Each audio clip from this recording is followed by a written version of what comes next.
From racing games to competitive sim racing and now racing in real life, in this video I will compete against legendary drivers, including Asian Le Mans Series champions and veteran professional drivers. Thanks to one of the Motor Racing Checklist students, Ibi, who sponsored this race weekend for me, it's time to test once again my racing skills. But of course, this is not going to be easy. I've never raced in this track before and I used the simulator to practice, but in real life, this track can be very difficult because of the hot weather and lots of sand on the track. Now the question is, can I adapt quickly to this environment and maybe get a podium?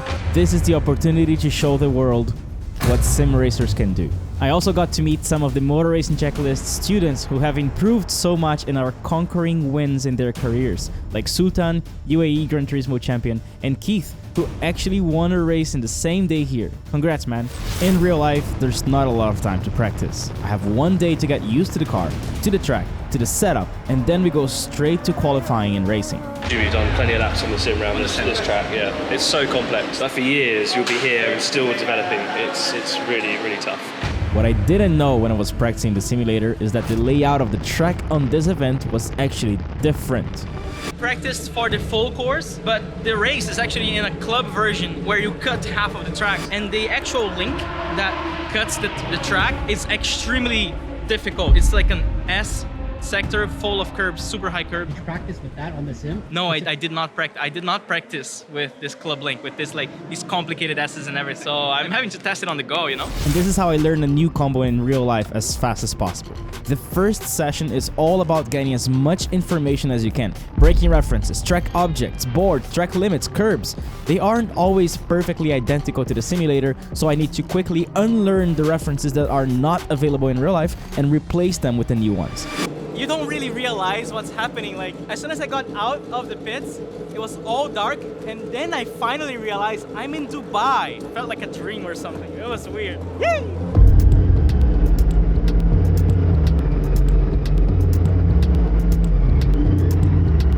If you don't know this track, this is the Dubai Autodrome, and I'm gonna do a quick walkthrough with you here. Exiting the pits, we get into turn 1, which is kind of a fast corner.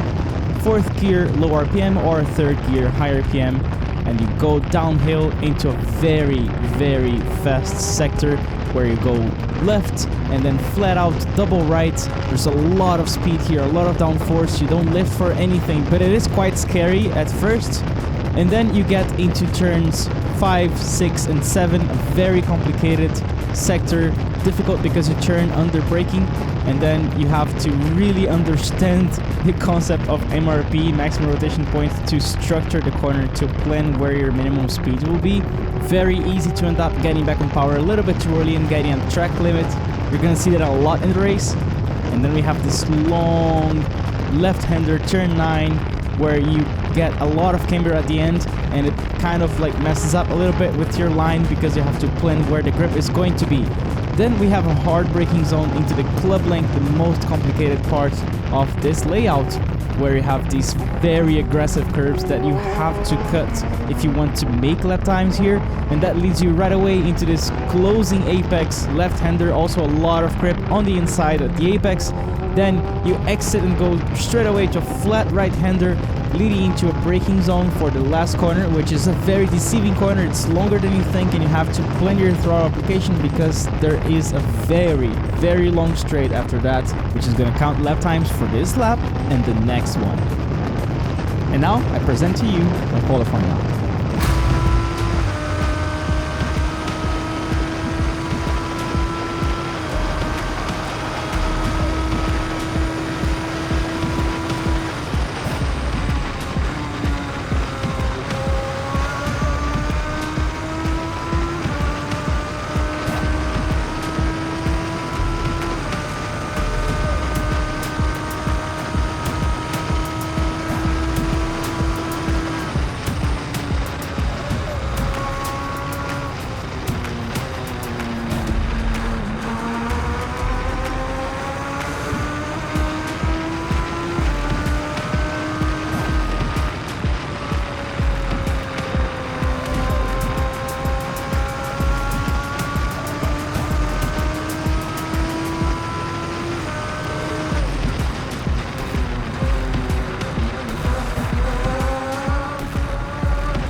feel so proud of myself being able to give feedback about real cars, you know, and people actually trusting me instead of, oh, it's just a sim racer, you know nothing about race cars. But now it feels like, hey, I can more and more talk about it with confidence.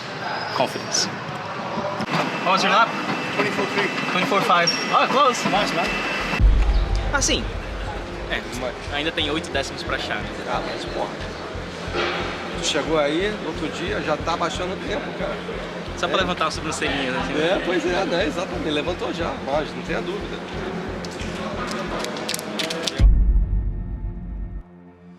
Starting the race 1. Nervous but excited. It's a good nervous. It's a good nervous. How are you feeling?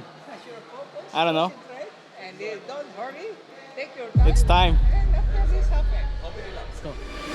Você tá no lado sujo da pista, né? A primeira curva é sempre um pouquinho chata porque cai lá embaixo. Geralmente é melhor pelo lado de dentro, porque se alguma coisa acontece, o pessoal vai arrastar pro lado de fora. Tá? Mas você nunca pode planejar uma largada, né? Tem que ver onde é que tá o buraco para entrar. Vai lá. Tudo de bom. Te vejo no pódio. Valeu, mano. 3 minutes! Good one, mate. Thanks, man. Good luck. Good luck. Good luck. Good luck. Good luck. Thanks, man.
Survived first lap. Great. Now let's find some consistency. Oh, and by the way, this is how good it feels when your car is actually good on the straights.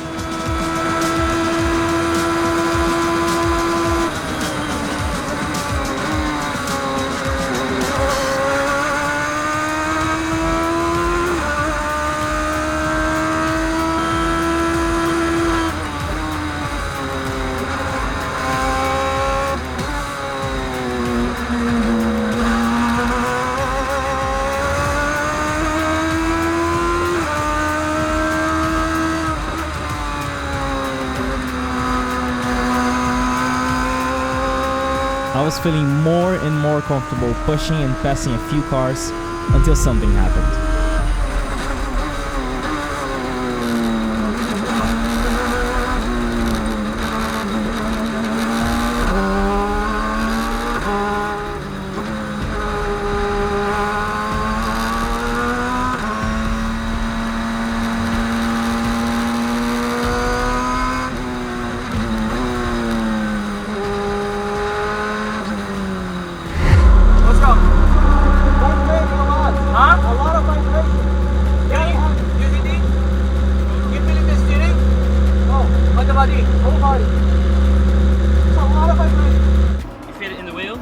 So as soon as I started braking into the club lane, Yeah.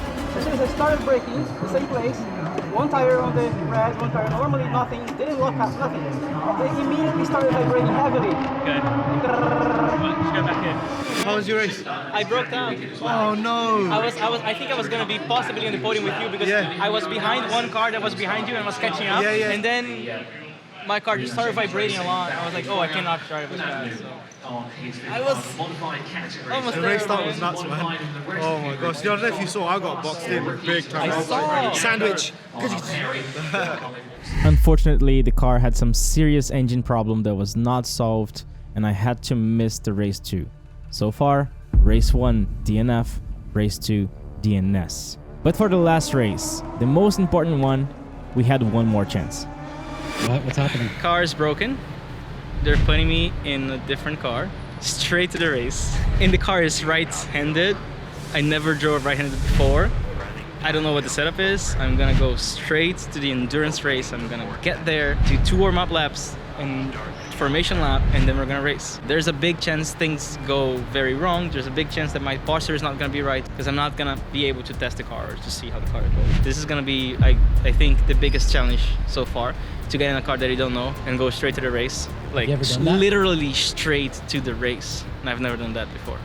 I would just send it right away because there's no time to think, there's no time to test. So basically, you've done testing all weekend, you've done the race, you've had different setup changes, you've tailored the car towards you. Exactly. And now you have a car that is seated for you, but not necessarily the changes you want and you deserve for the weekend, right? Yeah, I don't know how the setup is gonna be. We spent 2 full days changing setups for a car for this race, and then last minute I go to a different car with a totally different setup. You think you're going to be able to compete or maybe get a podium? A podium is gonna be extremely difficult if I get a top 5. If I finish the race, honestly, if I can race, if I can get up to speed and follow the pack, I'm happy. Because this is gonna be like extremely difficult. The chances of me just clicking with the car and going fast right away and doing the lap times that I was doing on the car that I've been testing the whole weekend are very low. Especially the fact that I'm gonna sit on the right side. It's gonna feel a little bit weird, but I have no choice. It's either that or not racing at all. Fresh car. Fresh car. Right-hand drive, yeah? Right-hand drive, never done it. Oh, that's fine. Yeah, I guess when it goes straight, right, we can go. So now you've driven center, left and right.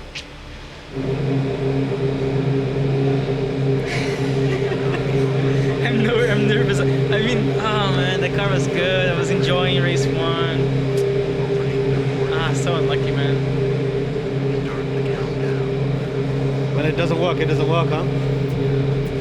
the problem.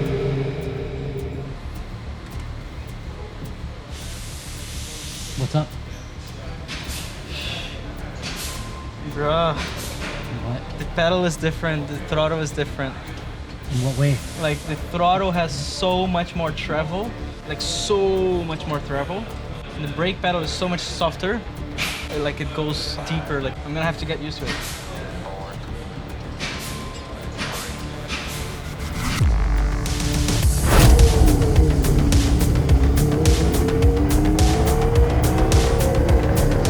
So this is how much time I had to feel this car before the race. The out lap before the formation lap. And that's it. So I had to feel how hard I had to brake or the throttle response. The car was a different generation, so it felt a little bit different. And the fact that I'm sitting on the right hand side affected my spatial awareness, especially because I was already kind of calculated on how much of the track I was using, and because of the track limits you have to be very precise and you cannot cross all 4 tires off to the white line. So I had to adapt to these things as quickly as possible and to think about these 10 differences before the race started and then send it right away. And also very importantly, the balance of the car. I had spent so much time preparing the other car and making changes to the setup that would suit my driving style and that allowed me to be confident in carrying as much speed as possible in high-speed corners. Now, I have no idea how this setup is going to behave on the high-speed corners, and I can't really test it right away on the warm-up lap because there are slower cars ahead as well. So here I'm doing my best to just feel the balance of the car and see if it oversteers or understeers on the warm-up lap with cold tires. But now, it's time. Does it feel alright? Okay, good. Go on, mate.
putting so much pressure to this guy ahead that he's starting to go off track in all corners to gain an advantage.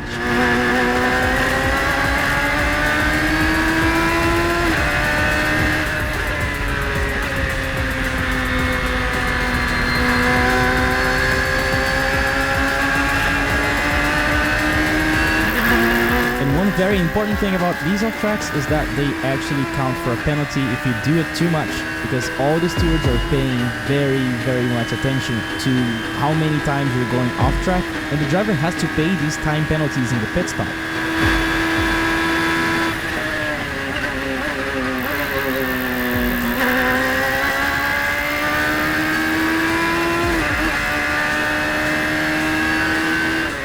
The driver ahead continues to get tons and tons of off tracks.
This is where things start to be very complicated and confusing for me. I'm driving many laps and stopping in the pits way later than everyone else. I'm driving very consistent laps and getting more and more used to the car and finding speed, but I have no idea what position I am. So I just keep driving and sending it with no radio, with no information about where I am, what are my goals, so I just drive fast. And during the pit stop, I made a mistake that might cost me a very important position in this race. I'm gonna tell you about that at the end.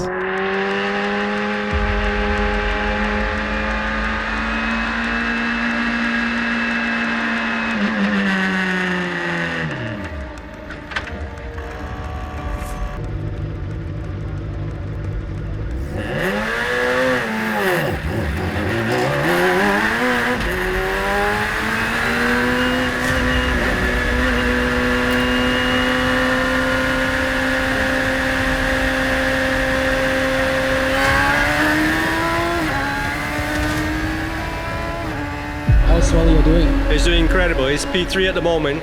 Unfortunately, he's got a penalty for speeding in the pit lane. He doesn't know that yet. It's really unfortunate. He's doing incredibly well. Yeah, P3 at the moment. What's the penalty? It'll be more than likely 10 seconds. If we're lucky, it'll be 5 seconds, but more than likely at least 10 seconds, I think. And do you think it'll cost the podium? Yeah. Well, John is 6 and a bit seconds behind, so he will need to extend the gap a little bit further to be able to do that. So yeah, we don't know what kind of penalty they're going to throw at him, but I'm assuming it's going to be something like 10 seconds. 10 minutes to go. Remember, I don't know about any of this. I'm just driving, I'm just going fast, and so many things are happening. I have no idea I'm P3 right now. I have no idea I have a penalty right now. But I want to show you what happened on the paddock as my team was watching the race from there. Win-win. So he got a 10-second penalty for speeding in the pit lane, but he's 10.5 seconds ahead of the guy behind him. Where's Swelio? Yeah, P2.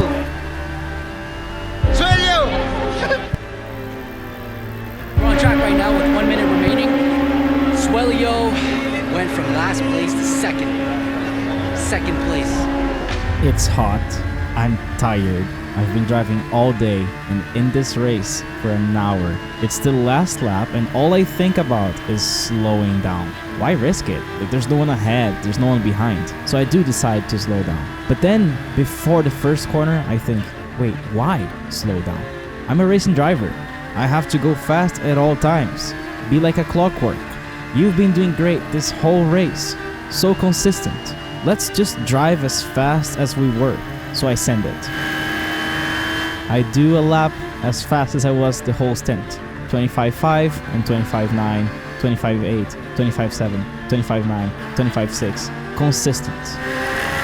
What I didn't know is that this decision of going fast would actually change the result of the race. Remember, last lap, I see no one, I'm not aware of the penalty. I think I'm P7, P8 or something. It doesn't feel like I'm doing that well.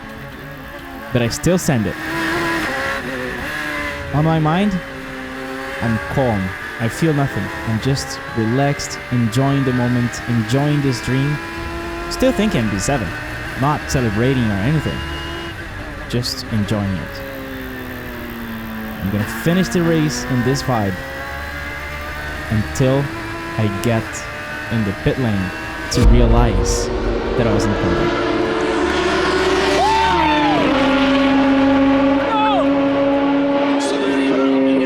In his first endurance race in the Gulf Radical Cup. Swelio is on the podium. Let's go. This is the moment I realized where I finished in this race.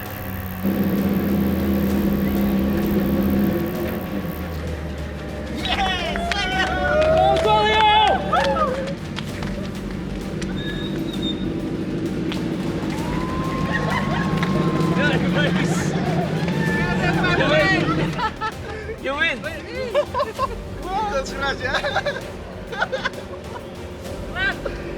I didn't know. I had no idea. I had no idea. Congrats. Yo, man. Go, bro. I had zero idea. You had zero idea. Bro. Yo, one thing. Did you know you have a penalty for the pits? Who? You had a penalty for the pits. Do I? Yeah, 10 seconds, but guess what? It's a 10.5 second jump, bro. You still got second.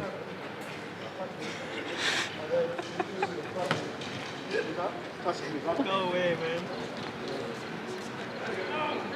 That was kind of a lonely race. I was just cruising, I had no idea where I was.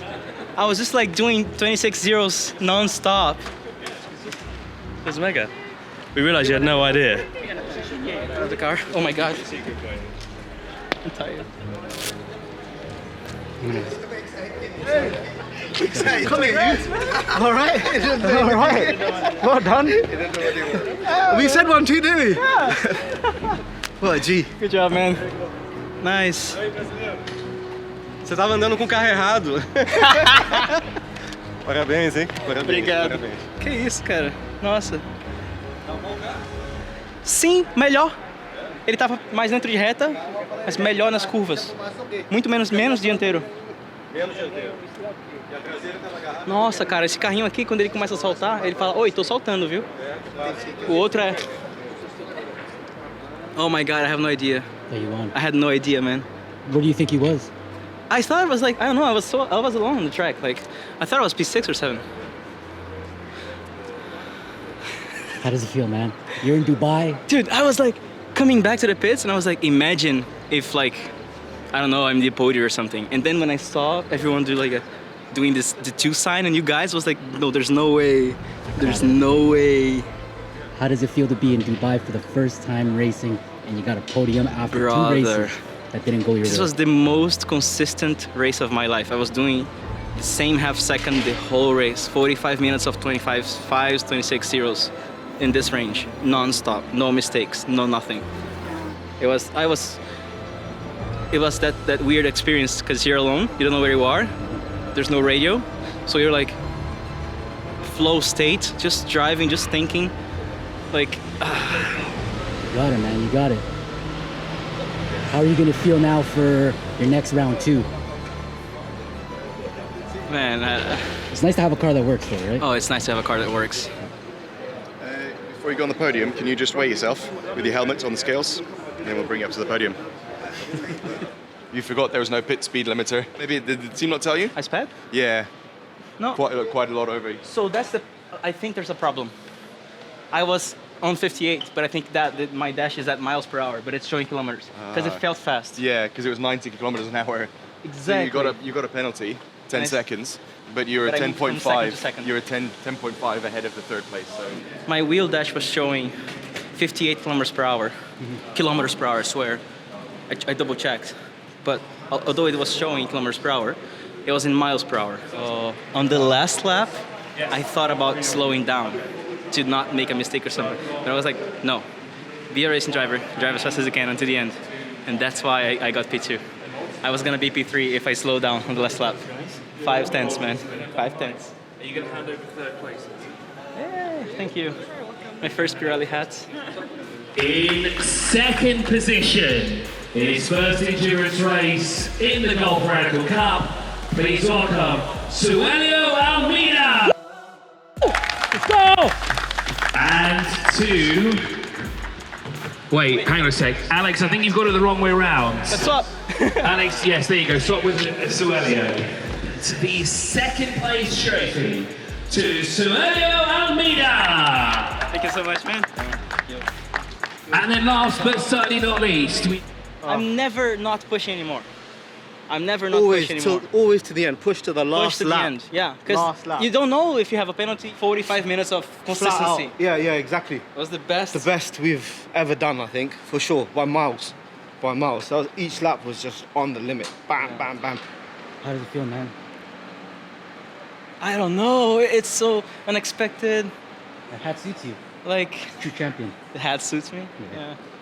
Man, with a car that I didn't know, I was so nervous about that. Yeah. Say that again. Your dash is... My dash was saying 58 kilometers per hour when I was exiting the pits. But it was miles. It was miles, but it shows kilometers. How do you know it's miles? Because I did 90, I got a penalty. Okay. They said 90, did they? They said 90. They say you would. Someone told me. Well, it sounds. To be honest, it looks about right. I never went over 60. I never went over 60. It looks so fast. Oh man. And I felt fast. I was like, that's weird. Yeah. Because what felt right was showing 40, and I was like, okay, let's go up. Which is probably right. The car was so much more consistent in the balance. The balance was not, the XXR was oversteering on entry, and then it would just push mid-corner and push even more on exit. Yeah. This one, it was oversteering less on entry, but then it would not understeer mid-corner. It would continue gripping. See, it was worth carrying on, and you didn't give up. I paced with the dick ahead. Yeah, exactly. This would not have been possible without the support of my motor racing checklist students like Ibi, who sponsored this journey. Sim racing is growing more and more, and it's bringing real-life racers and sim racers together. This is making the competition level rise like I've never seen it before. So if you want to become that competitive, the secret is in the driving technique more than equipment. My professional driving technique course, the Motor Racing Checklist, already has over 3,000 drivers, including real-life drivers and professional esport drivers, just so you know how good it is. I made this course after coaching over 2,000 drivers in one-to-one live sessions, and it contains all the advanced concepts, techniques, and exercises that I've developed with my students over all these years of coaching. It's perfect for any simulator, racing games, and also for real-life drivers wanting to use a simulator to improve their real-life driving technique. This course is about car handling skills, and the goal is to make you find better lap times and consistency. You will learn how to prevent and induce specific behaviors and learn how to feel them earlier so you can predict what's happening with the car with professional precision. By the way, this course has a money-back guarantee with no questions asked. So if you don't improve, you get your money back. And you can join my Discord to read reviews and ask any questions. Join the course now, and I will see you on track.